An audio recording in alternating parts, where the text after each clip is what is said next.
Donald Trump প্রশাসনের একের পর এক কর্মকাণ্ডে মনে হচ্ছে আমেরিকা ক্রমশ গণতান্ত্রিক মূল্যবোধ থেকে সরে এসে স্বৈর শাসনের পক্ষে দাঁড়াচ্ছে, এমন অভিযোগ করেছেন ডেমোক্রেটিক সেনেটররা।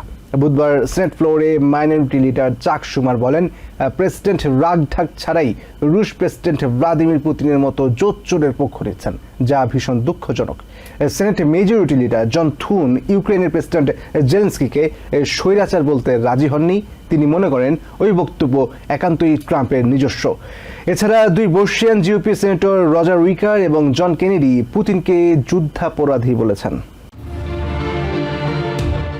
কমেডিয়ান হিসেবে খ্যাতি পাওয়া ভ্লাদিমির জেলেনস্কি 2019 সালে বিপুল ভোটে ইউক্রেনের প্রেসিডেন্ট নির্বাচিত হন। 2022 সালের ফেব্রুয়ারিতে রুশ আগ্রাসনের শিকার হলে দেশটিতে সামরিক আইন জারি করেন তিনি, যে কারণে 2024 সালের মার্চ এপ্রিলে ইউক্রেনে নির্বাচনের সূচি থাকলেও তা আয়োজন করা যায়নি। এই জন্য প্রেসিডেন্ট ডোনাল্ড ট্রাম্প জেলেনস্কিকে অনির্বাচিত কিংবা স্বৈরশাসক হিসেবে উল্লেখ করেছেন। বলেছেন, ভ্লাদিমিরের জনপ্রিয়তা 4% গিয়ে ঠেকেছে। এর পক্ষে হোয়াইট হাউস কোনো তথ্য প্রমাণ উপস্থাপন করেনি, কিন্তু বিবিসির ফ্যাক্ট চেকিং বলছে যুদ্ধের কারণে ইউক্রেনের মিলিয়ন মিলিয়ন মানুষ বাস্তুচ্যুত, ভেঙে পড়েছে অবকাঠামো। সব মিলিয়ে দেশটিতে নির্বাচন আয়োজন করার মতো পরিস্থিতি নেই। তাছাড়া সবশেষ জরিপ বলছে জেলেনস্কির জনসমর্থন কমে 57% দাঁড়িয়েছে।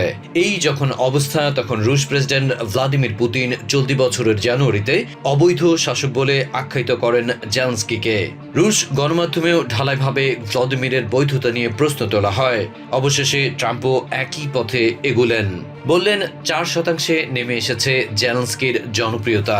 তবে কিসের উপর ভিত্তি করে এমন দাবি করলেন তিনি, তা হোয়াইট হাউস থেকে পরিষ্কার করা হয়নি।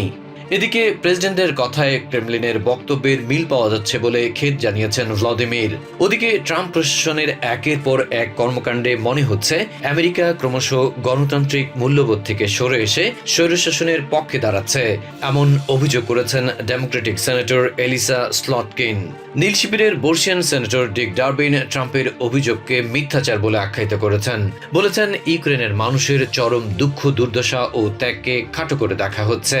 বুধবার সেনেট ফ্লোরে মাইনরিটি লিডার চাক শুমার বলেন, প্রেসিডেন্ট রাগঢাক ছাড়াই পুতিনের মতো জোচ্চোরের পক্ষ নিচ্ছেন, ছেড়ে দিচ্ছেন পরীক্ষিত বন্ধুদের, যা ভীষণ দুঃখজনক। Senate majority leader republican senator John Thune ইউক্রেনের প্রেসিডেন্ট জেলেনস্কিকে স্বৈরাচার বলতে রাজি হননি। তিনি মনে করেন ওই বক্তব্য একান্তই ট্রাম্পের নিজস্ব। থুন জানালেন, কিভ সংকটের শান্তিপূর্ণ সমাধানে আশাবাদী তিনি। এছাড়া দুই বর্ষিয়ান জিওপি সেনেটর রজার উইকার এবং জন কেনেডি পুতিনকে যুদ্ধাপরাধী বলেছেন। তাদের মতে ফাঁসিতে না ঝুললেও অন্তত যাবজ্জীবন কারাদণ্ড হওয়া উচিত রুশ প্রেসিডেন্টের। মিজোরির লাল শিবিরের সেনেটর জশ হাউলি অবশ্য ইউক্রেনে নির্বাচন না হওয়ায় জেলেনস্কির সমালোচনা করেছেন। এদিকে রাজনৈতিক বিশ্লেষকরা উদ্বেগ জানিয়ে বলেছেন, নতুন এক স্নায়ুযুদ্ধের দ্বার প্রান্তে বিশ্ব, যেখানে আমেরিকার অবস্থান অত্যন্ত বিতর্কিত। Adib Mohammad, TVN24 news desk.